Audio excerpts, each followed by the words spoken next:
এদিকে ঠান্ডাজনিত রোগে হাসপাতালগুলোতে বেড়েছে রোগীর সংখ্যা। সবচেয়ে বেশি আক্রান্ত হচ্ছে শিশুরা। রাজশাহী থেকে যুক্ত হচ্ছেন সহকর্মী মতিউর মুর্তজা। মুর্তজার কাছে জানতে চাইব, রাজশাহীতে হাসপাতালে রোগীর সংখ্যা কতটা বেড়েছে, চিকিৎসকরা কি বলছেন?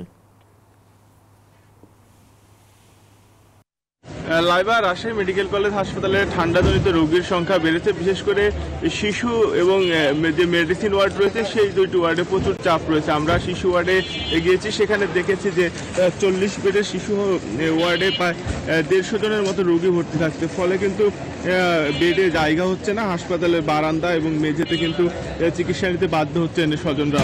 আর এর ফলে কিন্তু ঠান্ডা লাগার ঝুঁকি আরও বাড়ছে। স্বজনরা জানান যে খোলা বারান্দায় চিকিৎসা নিতে এসে তারা দুর্ভোগে পড়েছেন। আর হাসপাতাল কর্তৃপক্ষের সাথে আমরা কথা বলেছি, তারা জানিয়েছেন যে গত কয়েকদিন থেকে কিন্তু ঠান্ডাজনিত রোগীর সংখ্যা বাড়ছে, বিশেষ করে শিশু ওয়ার্ডে। আর মেডিসিন ওয়ার্ডেও তীব্র চাপ সৃষ্টি হয়েছে। এর পাশাপাশি কিন্তু হাসপাতালটির বার্ন এবং প্লাস্টিক সার্জারি যে ইউনিট রয়েছে সেখানে কিন্তু শীতে আগুন পোহাতে গিয়ে কিছু মানুষ হতাহত হয়ে হাসপাতালে ভর্তি হচ্ছেন। রাজশাহী মেডিকেল কলেজ হাসপাতাল কর্তৃপক্ষ বলছে যে তাদের পূর্ণাঙ্গ প্রস্তুতি রয়েছে। বিশেষ করে ঠান্ডাজনিত রোগীর সংখ্যা যেসব ওয়ার্ডগুলোতে বাড়ে সেখানে ডাক্তার এবং নার্সের সংখ্যা বাড়ানো হয়েছে। আর বিশেষজ্ঞ যারা চিকিৎসক রয়েছেন তাদের পরামর্শ শিশু এবং যারা বৃদ্ধ রয়েছেন তারা যেন সাবধানে থাকেন, কোনো অবস্থাতেই যেন ঠান্ডা না লাগতে পারে সেই বিষয়ে অভিভাবক যারা রয়েছেন তাদেরকে সতর্ক থাকার পরামর্শ দিয়েছেন। আর শিশু ওয়ার্ডের কিন্তু কীভাবে আরও রোগীর চাপ সামাল দেওয়া যায় সেই বিষয়টি কিন্তু হাসপাতাল কর্তৃপক্ষকে ভেবে দেখার আহ্বান জানিয়েছেন রোগীর স্বজনরা। বিশেষ করে